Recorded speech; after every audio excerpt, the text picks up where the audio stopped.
જી હા, આપણે બધાને જ ખબર છે કે પોસ્ટરથી શ્રદ્ધા વધશે. અમદાવાદે અનેક તોફાનો, કોમી રમખાણો જોયા છે. દરેક તોફાનોનું કારણ હોય તો તે ધાર્મિક લાગણી હોય છે.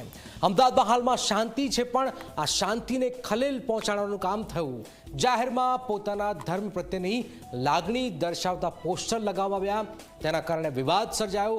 આખરે શું થયું છે? શા માટે આટલી બધી ચર્ચાઓ થઈ રહી છે? આવો જોઈએ, જાણીએ, સમજીએ.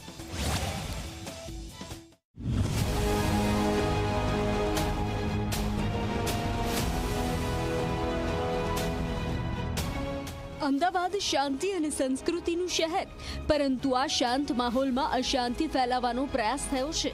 વિશાલા સર્કલ નજીક અને જુહાપુરા જેવા વિસ્તારમાં આઈ લવ મોહમ્મદ લખેલા પોસ્ટર્સ લગાવવામાં આવ્યા, જેનાથી શહેરનો કોમી માહોલ બગડવાનો ખતરો ઊભો થયો હતો. ગુજરાતમાં ગોધરા અને દહેગામમાં બૈયલ ખાતે આઈ લવ મોહમ્મદ જે સોશિયલ મીડિયા ટિપ્પણી અને પોસ્ટરને લઈને જે વિવાદ છેડાયો, જે પ્રકારની ઘટના બની, એ ઘટનાઓ સાથે સાથે અમદાવાદની અંદર પણ છેલ્લા કેટલાક દિવસોથી આઈ લવ મોહમ્મદના પોસ્ટરો જે છે એ જોવા મળી રહ્યા છે. જે પ્રકારે આ દ્રશ્યો છે વિશાલા ટ્રાફિક પોલીસ ચોકી પાસેથી જે જુહાપુરા તરફ જતા રસ્તાના કે જ્યાં આ કોર્નર ઉપર આ પોસ્ટર લગાવવામાં આવ્યા છે, અને આ પ્રકારે અલગ અલગ જગ્યાએ આ પોસ્ટરો જે છે એ લાગ્યા છે. જે પોસ્ટરોના કારણે હાલ જે છે અલગ અલગ જગ્યા ઉપર ઘટનાઓ બની રહી છે, હુમલાઓ થઈ રહ્યા છે, પથ્થરમારાઓ થઈ રહ્યા છે. અને આ જ પ્રકારે ન માત્ર જુહાપુરા પરંતુ અમદાવાદમાં અન્ય જગ્યા ઉપર પણ આ પોસ્ટરો લાગ્યાની વાત છે. આ પોસ્ટર્સમાં કંઈ વિવાદાસ્પદ ન હતું, પરંતુ જાહેર જગ્યાઓ પર આવા પોસ્ટર્સ લગાવવાથી બે સમુદાયો વચ્ચે વૈમનસ્ય ફેલાવવાની શક્યતા હતી. ખાસ કરીને જ્યારે શહેર નવરાત્રિના પવિત્ર પર્વમાં મગ્ન છે, ત્યારે આવા પગલાંથી શાંતિને ખલેલ પહોંચી શકે તેમ હતી. આ ઘટનાએ હિન્દુ સંગઠનોમાં પણ રોષ ફેલાવ્યો હતો. નવરાત્રિમાં એક ટ્રેન્ડ ટાર્ગેટ લેવામાં આવ્યું છે કે ભાઈ એક કેમ કે આઈ લવ મોહમ્મદ પર, સાહેબ આઈ લવ મહાદેવ બોલી નાખે કોઈ તો એના દુકાનો ન બળાય, એની આખા ગામને તહેસ નહેસ ન કરાય, કેમ કે એ કાયદો વ્યવસ્થાની વસ્તુ. તમને જેમ તમારાથી પ્રેમ છે ને, એમને અમને 1000 ગણા અમારા મહાદેવથી પ્રેમ છે સાહેબ. નવરાત્રિમાં મુસ્લિમ સમાજ એક પણ બતાવો કે ગરબામાં જઈને લા ઇલાહા ઇલ્લલ્લાહ મોહમ્મદ રસૂલુલ્લાહ બોલ્યો હોય, કે ગરબાના સ્ટેજ ઉપર જઈને કોઈ પણ જાતના અશાંતિ પેદા થઈ હોય, એવા કોઈ કાવતરા કર્યા હોય તો મને બતાવવામાં આવે.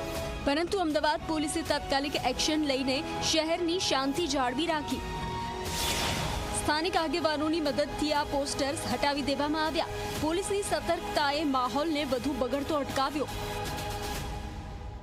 તાજેતરમાં આઈ લવ મોહમ્મદનું પોસ્ટર જે છે એ લગાવવામાં આવ્યું હતું, અને એ પોસ્ટરને લઈને અહીંયા કોઈ વિવાદ ન થાય, અહીંયા કોઈ ઘટના ન બને, એ ધ્યાને રાખીને પોલીસ દ્વારા એક આગેવાનોને સાથે રાખીને આ પોસ્ટર જે છે તે હટાવી દેવામાં આવ્યું છે. અને હવે આ જોઈ શકાય છે કે જ્યાં સવારે આ જે પોસ્ટર જે હતું એ અહીંયા લગાવવામાં આવ્યું હતું, આ જે વિસ્તાર જે છે તે બે જૂથોને જોડતો આ વિસ્તાર જે છે, જેના કારણે અહીંયાથી પસાર થતા લોકોને એક અચંબો ન થાય, બીજી કોઈ એક લાગણી ન દુભાય, ધાર્મિક લાગણી કે પછી અન્ય કોઈ વાત ન ફેલાય, તેને ધ્યાને રાખીને પોલીસ દ્વારા આ જે કાર્યવાહી જે છે તે કરવામાં આવી છે. અમદાવાદે ભૂતકાળમાં કોમી રમખાણોનો કડવો અનુભવ કર્યો છે. ધર્મના નામે ઊભી થતી નફરતે હંમેશા શાંતિને ખલેલ પહોંચાડી છે. જ્યારે ભક્તો માં આદ્યાશક્તિની આરાધનામાં લીન છે, ત્યારે આવા પ્રયાસો શહેરની એકતાને નબળી પાડી શકે છે. શ્રદ્ધા એ વ્યક્તિગત લાગણી છે, જેનો દેખાડો નહીં પરંતુ સમજણથી જાળવવી જોઈએ. અમદાવાદ પોલીસ અને સ્થાનિક આગેવાનોએ શાંતિ જાળવવાનું ઉત્તમ કામ કર્યું છે.